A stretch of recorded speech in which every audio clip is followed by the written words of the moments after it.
Salut à tous, je suis Élise Benazet, psychomotricienne, formatrice et professeure de danse. Dans mon podcast Trouve ton Move, je vous invite à explorer les univers de thérapeutes hors du commun, qui comme moi, ont choisi de sortir des sentiers battus. Ensemble, découvrons des méthodes innovantes pour prendre soin de notre corps et de notre esprit. Et si vous souhaitez aller plus loin, n'hésitez pas à me rejoindre sur danser-psychomote.fr pour découvrir mes formations et approfondir vos compétences. Bonne écoute! Dans le dernier épisode, nous avons ouvert une porte avec Christine Walter, l'apport du yoga. Aujourd'hui, on va entrer au cœur du sujet. J'ai réinvité Christine pour aborder ce qui représente la véritable colonne vertébrale du yoga, tous ses aspects quasiment thérapeutiques. On va approfondir ensemble l'importance de l'ancrage, du placement du bassin, les postures économiques, la proprioception, l'équilibre des souffles qui apaisent le corps et l'esprit. Ce nouvel échange est une véritable masterclass avec des outils pour créer des ponts concrets entre le tapis de yoga et le cadre de nos rééducations ou de nos ateliers corporels. En psychomotricité, on travaille beaucoup sur la conscience de l'axe corporel, en particulier chez le bébé. On remarque que le jeune enfant, il a conscience de son axe corporel quand il arrive à croiser l'axe, c'est-à-dire amener sa main droite vers le côté gauche pour saisir un objet, le ramener au centre, changer de main. Et pour là, nous, on est hyper contents, les psychomotes, on se dit youpi, il a enfin pris conscience de son axe corporel. Et ça passe beaucoup par les mouvements de torsion, de rotation. Et je trouve qu'on travaille ça énormément en yoga, en tout cas avec toi. Est-ce que tu pourrais faire un parallèle entre cette construction de l'axe, du redressement du corps, et ce que tu amènes en yoga? Ça te fait des liens un peu chez toi aussi?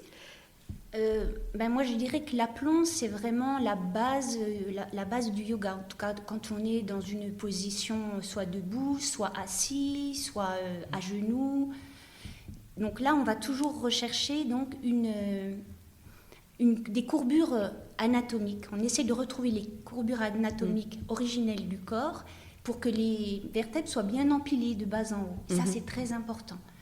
Donc, c'est vrai qu'il y a beaucoup de torsions dans le yoga. Et à quoi servent les torsions? Elles vont servir au niveau énergétique à faire monter les énergies vers les centres supérieurs. Donc c'est vraiment très important. D'accord, ça on n'en a pas conscience, tu vois, en psychomotricité. Non, parce que nous, en yoga, c'est vrai qu'il y a l'aspect pranique qui est essentiel, l'aspect énergétique. D'accord. Parce qu'il y a une chose quand même qui est importante dans le yoga, c'est qu'on n'est pas juste un corps physique. Et ça, c'est essentiel à comprendre. On est un ensemble de corps, 5 corps. Le corps physique, on a le corps énergétique, on a le corps mental, le corps du mental supérieur, de l'intuition, du discernement, et il y en a encore un par-dessus, c'est le corps de béatitude. C'est le corps où la conscience individuelle, elle fusionne avec la conscience universelle. Okay. Donc c'est tout ça qu'il faudrait prendre en compte, en fait, à chaque fois qu'on pratique, de sentir que tous ces corps sont en harmonie. D'accord, ah oui, là on va loin, effectivement, c'est pas un sujet qu'on aborde en psychomotricité, non. Mais on se rejoint quand même dans la façon d'approcher le corps par ces torsions, ces rotations, cette respiration aussi. Oui. Ouais, tu as des petits exemples toi, de comment tu travailles les torsions, ce qui fonctionne le mieux. Souvent tu nous dis, sentez là dans les mi-thorax droit, comment ça respire, et effectivement c'est assez flagrant. Alors, quelles que soient les postures, que ce soit des torsions ou autres positions, à partir du moment où on a des appuis, on va toujours se servir de ces appuis. Et on va aller se nourrir en fait des appuis à travers les énergies telluriques, tout simplement.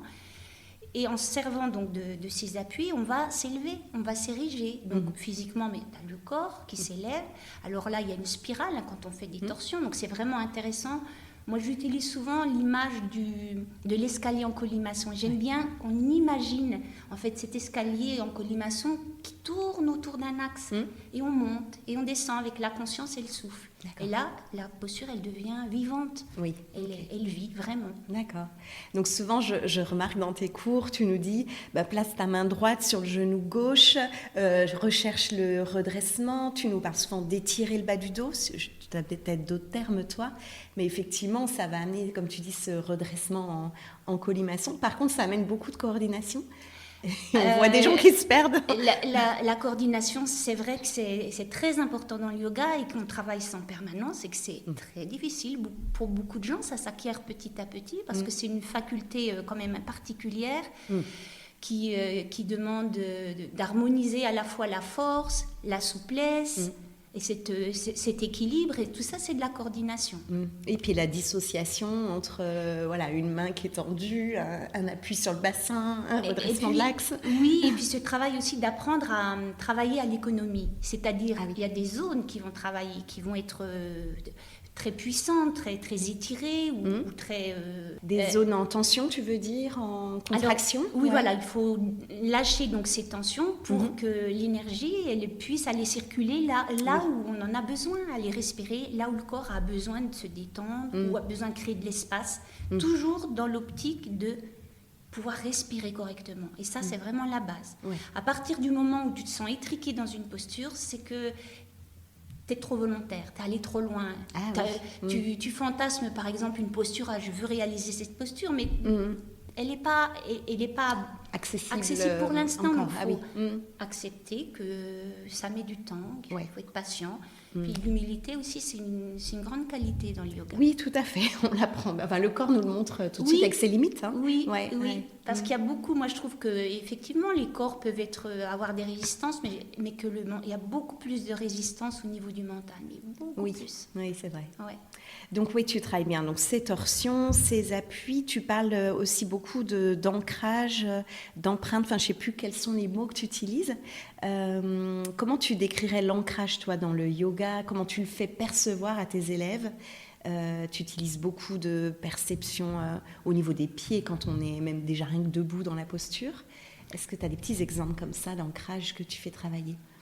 Bien, je vais parler par exemple de la posture debout, qui a l'air d'être une posture toute simple, mais qui est pour moi peut-être la posture la plus importante du yoga, bien plus que les autres, parce qu'on est debout toute la journée et que c'est important d'être dans son aplomb. Alors ça veut dire quoi d'être dans son aplomb? Alors concrètement, on va chercher à mettre le poids de son corps sur les talons et non pas sur l'avant du pied. Ça, c'est la première chose. Et on regarde ses pieds. Ce sont nos fondations. Donc, si les pieds sont en canard, qu'est-ce qui va se passer? Le bassin, il va se retrouver en rétroversion. Ouais. Et ça va tout chambouler, la position. Okay.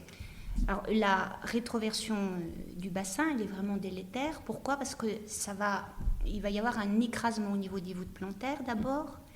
On va surétirer les ligaments externes des genoux. Ah oui. Il peut y avoir des problèmes aussi au niveau urinaire ou prostatique, parce qu'en fait tout le poids va tomber sur le périnée. Ah oui, ok. Il va supporter ce poids. Toute notre vie, quoi, en fait. Ouais. Toute notre vie. Ok. Ça peut aussi, les fesses sont serrées dans cette position, et donc il peut y avoir des petits problèmes de type hémorroïde.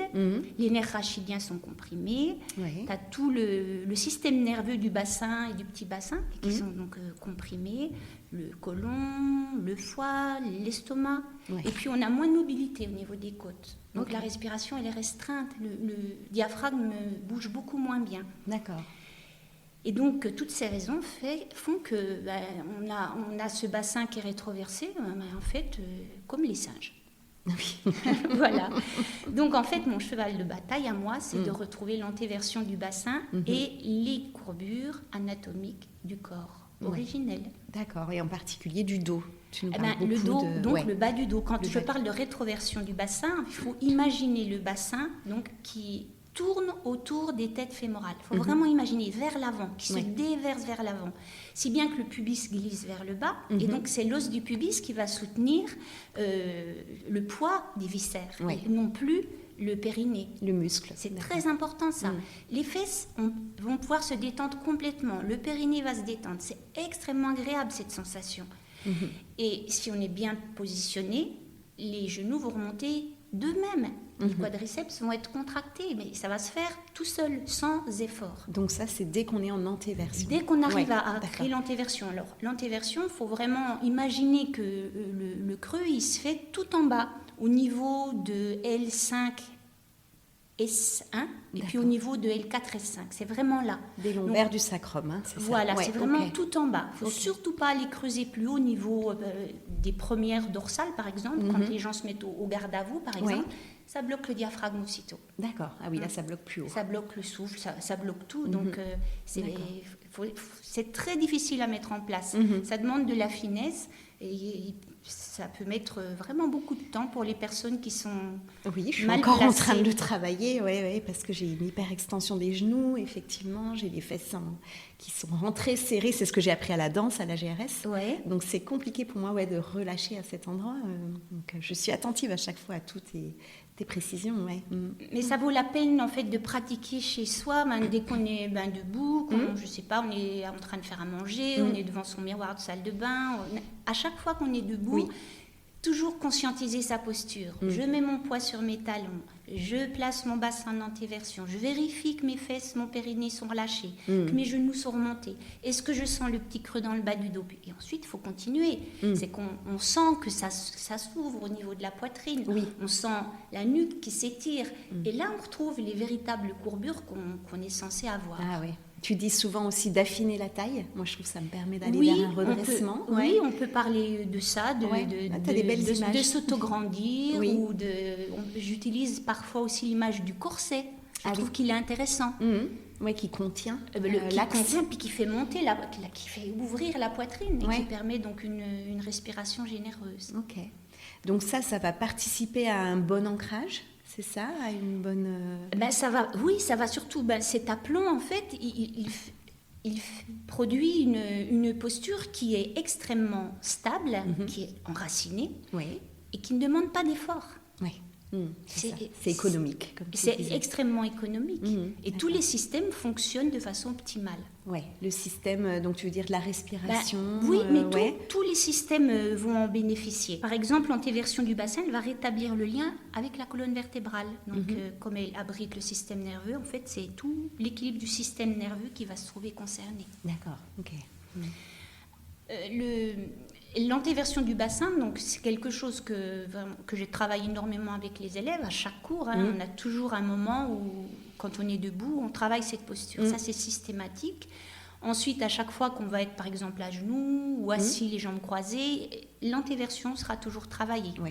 Alors, on peut utiliser des supports, parfois sous les fesses, pour la facilité. Oui, sinon ça peut tirer sur les ischio-jambiers pour certains, ça peut arrondir le dos si c'est trop dur.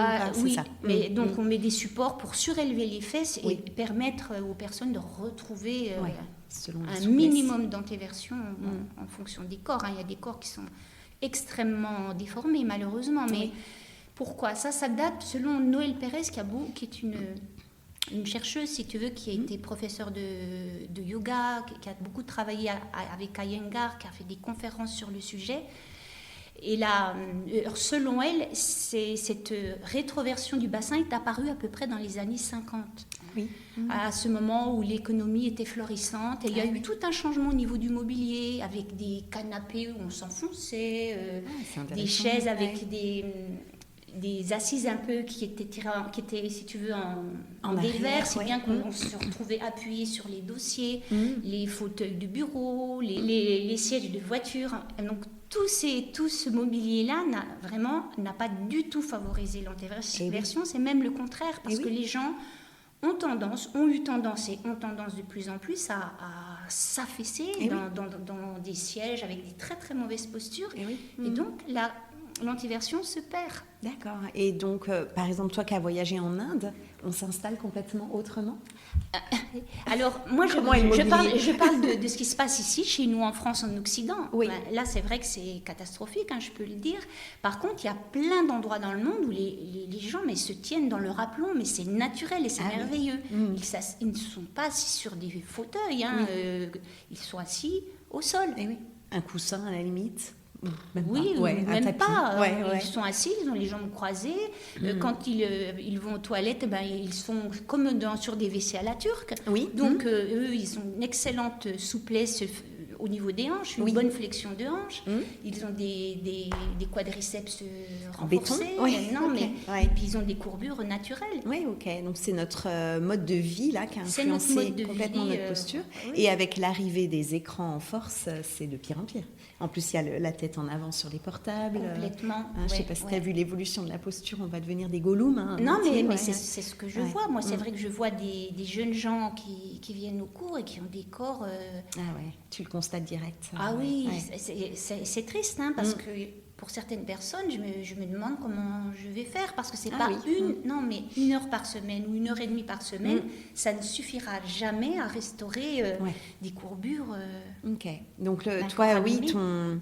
ton idée, c'est aussi de pouvoir pratiquer très régulièrement quand en tout cas on a ce désir de corriger peut-être une posture, une difficulté.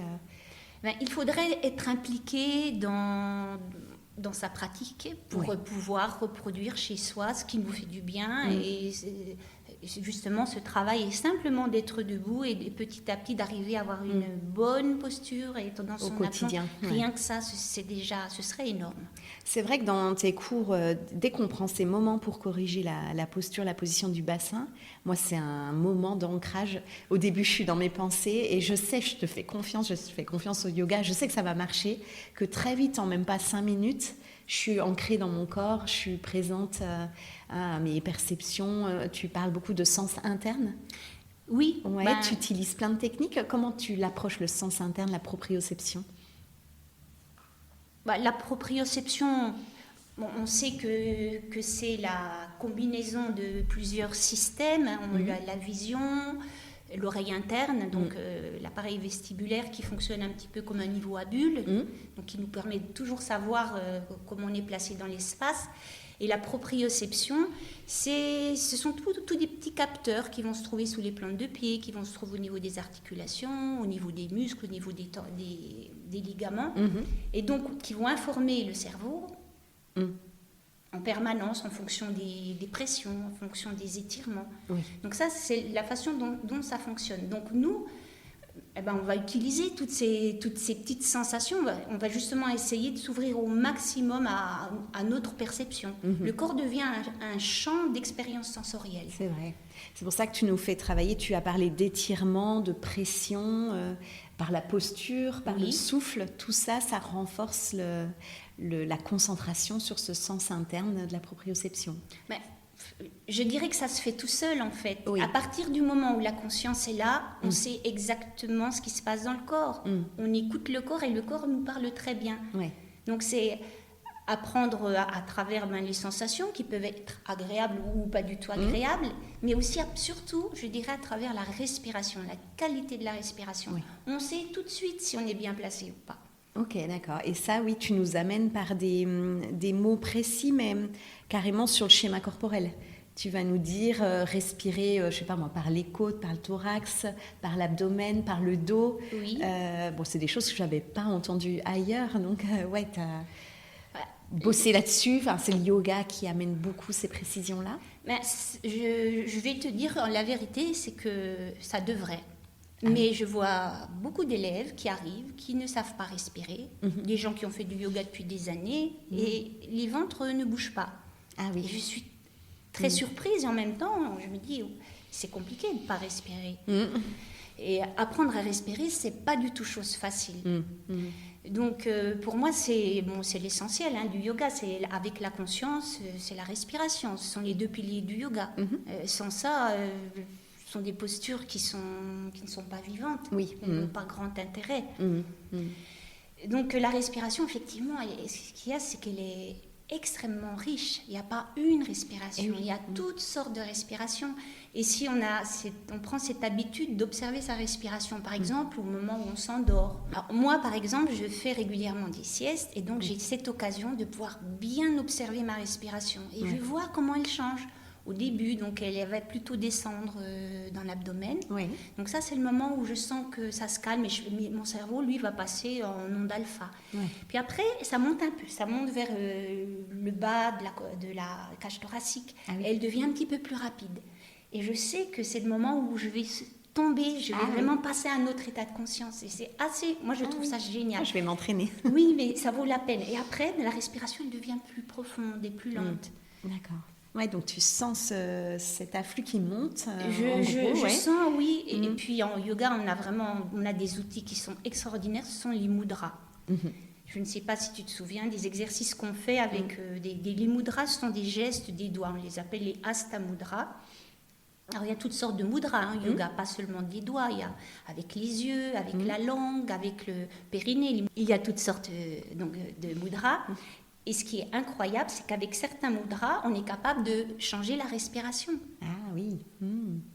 Mais on peut faire une respiration abdominale, une respiration thoracique basse ou thoracique haute, ou une respiration complète. Tout ça avec simplement le fait de positionner ses doigts d'une certaine manière, de créer des contacts, parce qu'en fait, un mudra va permettre de diriger l'énergie dans certaines parties du corps. D'accord. Et donc, ça va avoir une influence sur la respiration.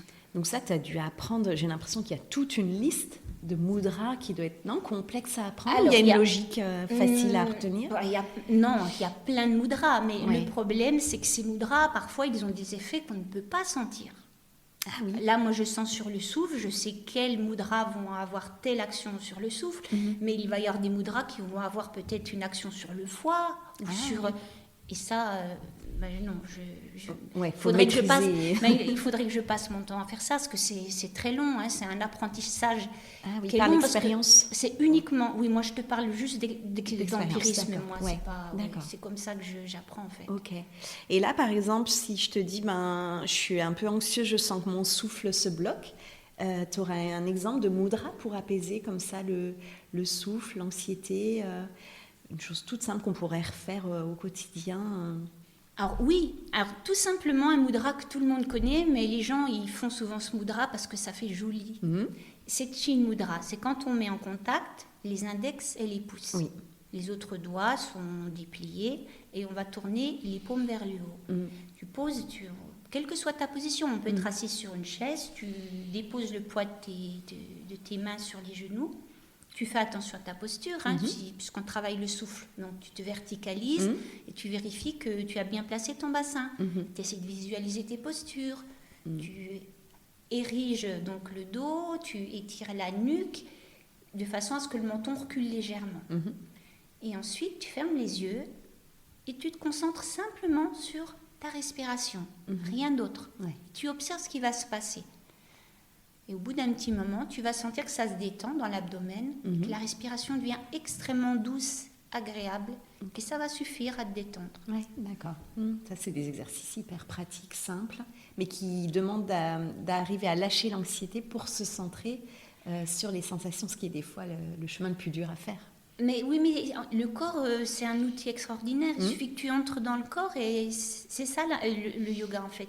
On se sert du corps pour atteindre d'autres états de conscience. Ouais. Et c'est plus tu pratiques régulièrement, plus tu y arrives vite à ces résultats, j'imagine, de conscience, d'apaisement.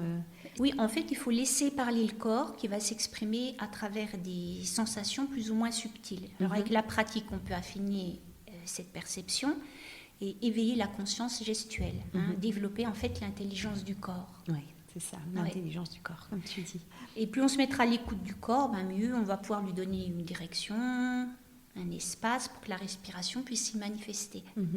Du coup, tu parles de respiration, tu dis qu'il y en a des multiples, qu'elles peuvent être différentes. Tu aurais des exemples? Multiples, c'est un grand mot, il n'y a pas non plus une quantité. Mais alors, on va parler de respiration abdominale ou respiration diaphragmatique, sachant qu'il ne s'agit pas d'inspirer en poussant le ventre. Surtout pas. Surtout pas d'hyperpression sur le ventre et sur le périnée. C'est ce qui se passe quand on inspire en poussant le ventre vers l'avant.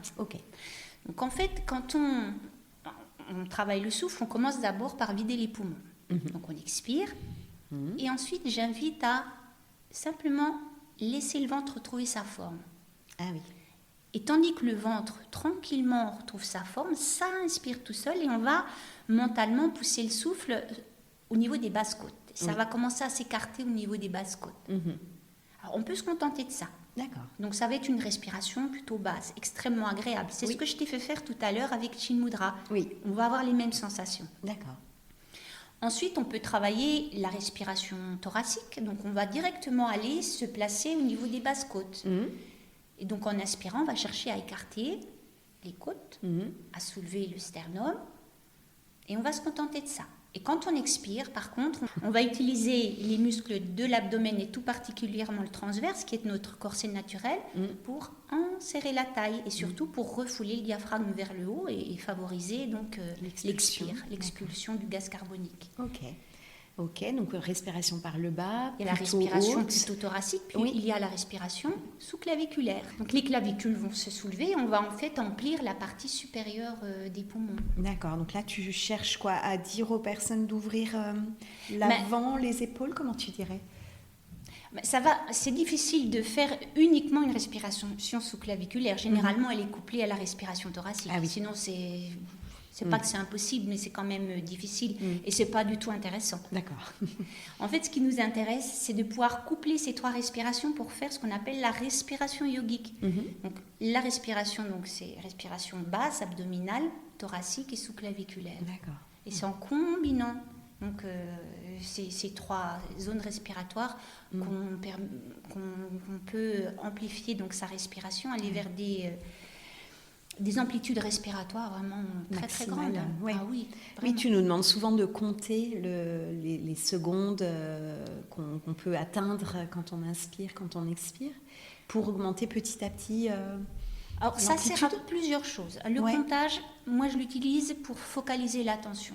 Pour éviter que les gens pensent à autre chose. Ça marche bien. Parce que si on est dans le bavardage du mental, on n'est pas dans le souffle et on ne fera jamais de progrès. Ouais. Donc il faut vraiment être présent. Donc on utilise le comptage pour équilibrer l'inspire et l'expire, mais aussi pour voir sa progression. Oui, oui. Par exemple, quand on commence un travail de respiration, ce que je fais souvent en début de séance, pour se mettre vraiment dans une condition optimale pour la séance, donc on commence à compter ses respirations. Et puis au bout de 5 minutes, on voit qu'on a gagné un petit peu de longueur de souffle. Oui, oui. Non, c'est super intéressant, ça donne des repères. Et moi, c'est sûr, ça marche, j'oublie le mental. Ouais. Moi, je me rends compte, c'est la 3e année donc, que je pratique le yoga avec toi. C'est vraiment un rendez-vous avec moi chaque semaine pendant 1h30 où je vais faire le point sur mes douleurs, mes tensions, mes émotions aussi. Quand je suis venue te voir, je sortais j'étais encore dans mon surmenage, je m'en remettais tout doucement. J'avais ce lumbago qui m'embêtait et puis moi mes tensions elles sont montées dans mes trapèzes. Et à chaque séance, je me dis ah ouais tiens par rapport à il y a 2 semaines ça a diminué ou tiens c'est revenu ou tu vois ça me permet vraiment de faire un bilan avec moi-même. Est-ce que tu pourrais nous parler de ce lien entre les émotions, l'état d'esprit psychologique et le yoga? C'est fait exprès que je ressente tout ça? Alors, pour beaucoup de personnes, le yoga se limite aux postures physiques, donc les asanas. Alors qu'en fait, elles ne représentent qu'une partie des 8 membres du yoga. Donc ça, c'est le yoga selon Patanjali, qui est un sage qui a écrit un traité sur le yoga, ça date de 2000 ans avant Jésus-Christ. C'est une compilation en fait de toutes les connaissances sur le yoga. Okay. Et donc dans ce traité, on considère qu'il y a 8 membres, il y a 8 étapes. Et les premières sont un travail sur la purification du mental, sur le caractère. Moi, j'appelle ça comme ça. Ce sont les yamas et les niyamas.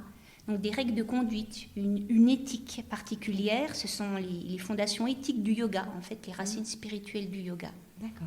Alors il y a les yamas. Donc, c'est ce qu'il ne faut pas faire, les restrictions, comme la non-violence, la vérité, l'honnêteté, la modération et le non-attachement. Et puis, il y a les niyamas. Alors, c'est ce qu'il faut faire, ce sont les observances. Alors, tu as la pureté, le contentement, la discipline, l'étude de soi et puis ce qu'on appelle l'abandon au principe supérieur, au principe divin.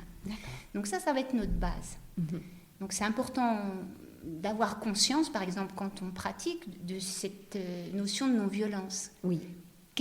Comment je traite mon corps? Qu'est-ce que je fais avec lui?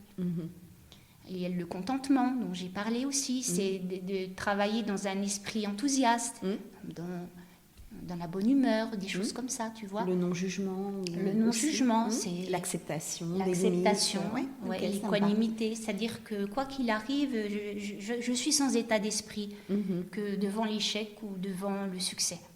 Ouais, donc moi, je fais beaucoup ce travail en me disant, tiens, j'en suis où aujourd'hui avec mon corps? Est-ce que ça va? C'est un bon état d'esprit quand j'arrive au yoga? Oui, complètement. Ça va. En fait, c'est toujours la même chose. C'est la conscience est censée être toujours présente. Le témoin, ce qu'on appelle la conscience témoin, est censé être mise en place dans la vie, hein, mais en tout cas, quand on met un pied sur son tapis de yoga, voilà. Ok. Je m'installe dans cette condition, je m'auto-observe. Ok.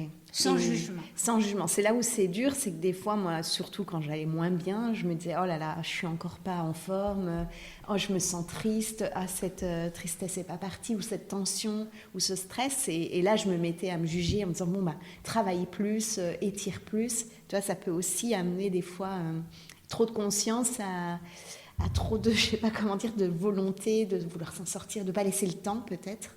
À ce travail-là. Mais ça, c'est un travail de détachement qui est très difficile. Oui. C'est-à-dire que c'est comme les pensées, ça va et ça vient, ça ne nous appartient pas. Donc tes émotions, elles vont, elles viennent. Et puis, elles ne t'appartiennent pas au fond. Et je trouve qu'à la fin de tes cours de yoga, j'en arrive à ce constat à chaque fois. Je sais que ça marche, j'accepte, j'accueille tout ça et ça y est, je me sens hyper bien au bout d'une heure et demie. Ça fonctionne à chaque fois, quel que soit mon état de départ, quoi. Mais c'est le but. Une séance de yoga est construite pour aller du niveau le plus grossier au niveau le plus subtil. Ah oui. Donc au début, on va travailler sur tout le corps, on va le fatiguer un petit peu pour pouvoir s'asseoir et être tranquille et pouvoir travailler ensuite. Le prana, le souffle, le contrôle du prana, ce qu'on appelle le pranayama. Et puis après, on peut aller vers des états de conscience plus subtils. Toi, je parlais tout à l'heure des 5 corps. C'est ça l'idée, c'est de traverser tous ces corps, du plus grossier jusqu'au plus subtil, pour arriver à un état d'unité. Alors ça peut être tout simple, l'état d'unité, c'est mon corps et mon mental sont unis par mon souffle. Tout simplement. Et je suis calme, je me sens bien et je me sens calme. C'est déjà ça. Après, ça peut aller beaucoup plus loin. Mais pour ça, il y a la méditation voilà, qui nous permet vraiment d'aller chercher des états de conscience assez profonds. Oui, mais je trouve, moi qui ai vécu cette période d'anxiété assez forte avec en plus ces tensions corporelles, il n'y a que le yoga qui fonctionnait pour me mettre dans cet état d'apaisement. La méditation allait me stresser plutôt. Tu vois, ça allait me faire me centrer sur justement les pensées que je ne voulais pas trop écouter. Donc je trouve que le travail par le corps, comme tu sens l'impact, la détente, moi à chaque fois j'ai l'impression que tu me guéris. Je me dis, je peux être actrice de mon bien-être. Ça me renvoie à chaque fois cette sensation. Oui, en fait, le yoga, il permet la rencontre avec soi. Ça passe par le corps physique, que l'on va apprivoiser peu à peu jusqu'à ce qu'on entre en amitié avec lui, avec ses émotions, avec ses sensations, et on pacifie son esprit. Alors, l'objectif, en fait, c'est de retrouver l'harmonie entre tout ce qui nous constitue physiquement, énergétiquement, mentalement, émotionnellement et spirituellement.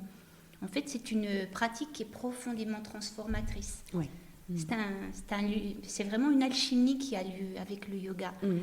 Qui a lieu au cœur de notre être tout entier, de tous nos corps, nos koshas dont j'ai parlé tout à l'heure. Et ça t'arrive souvent, du coup, d'avoir des élèves qui viennent dans des périodes de vie un peu douloureuses et qui trouvent dans le yoga un des moyens, un des outils. C'est pas forcément le seul et l'unique, parce que je sais que moi j'en ai aussi pioché ailleurs, mais...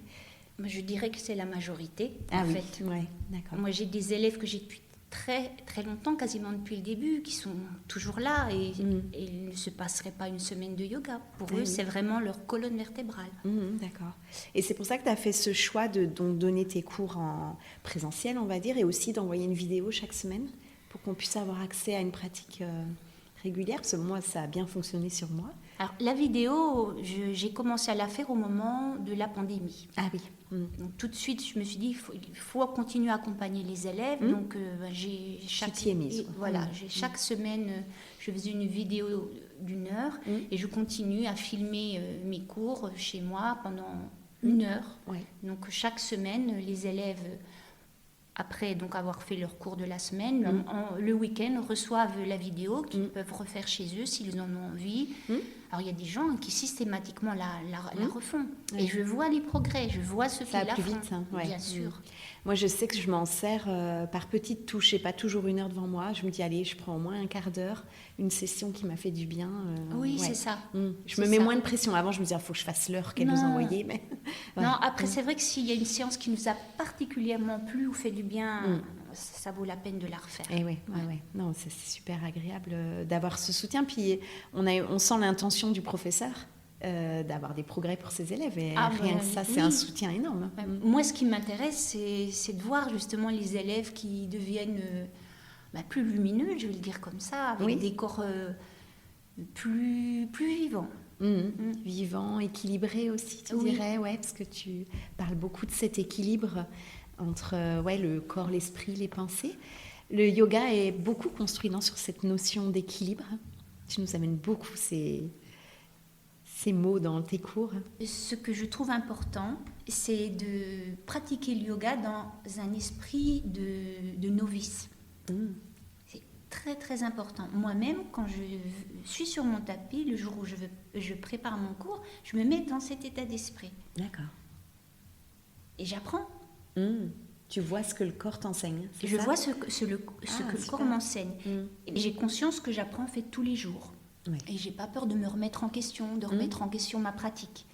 Et si j'ai la position d'enseignante dans mes cours, il faut savoir que je suis tout autant enseignée par les élèves. Oui. Mais ça, c'est essentiel. J'ai beaucoup de chance dans le sens où j'ai en face de moi autant de miroirs que de personnes et donc autant d'occasions de voir et d'apprendre.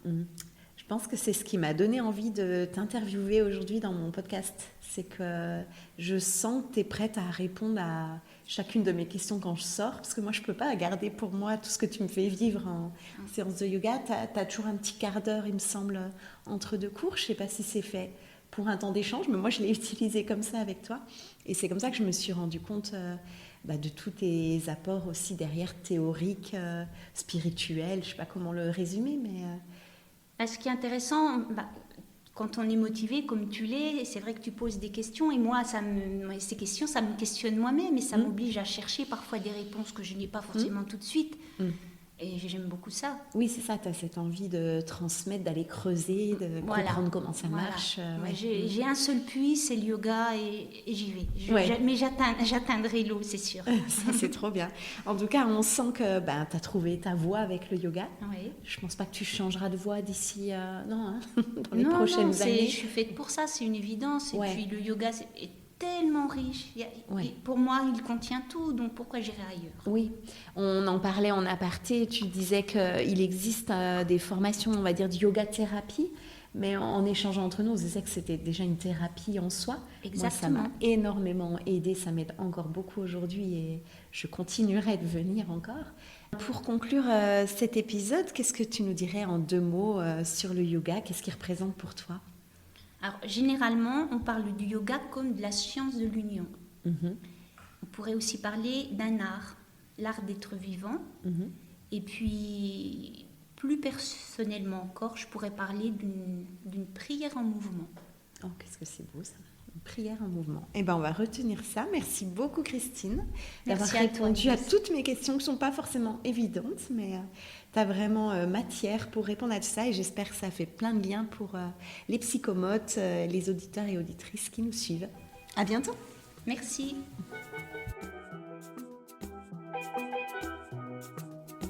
C'était Trouve ton Move, un podcast pensé et réalisé par Élise Benazet.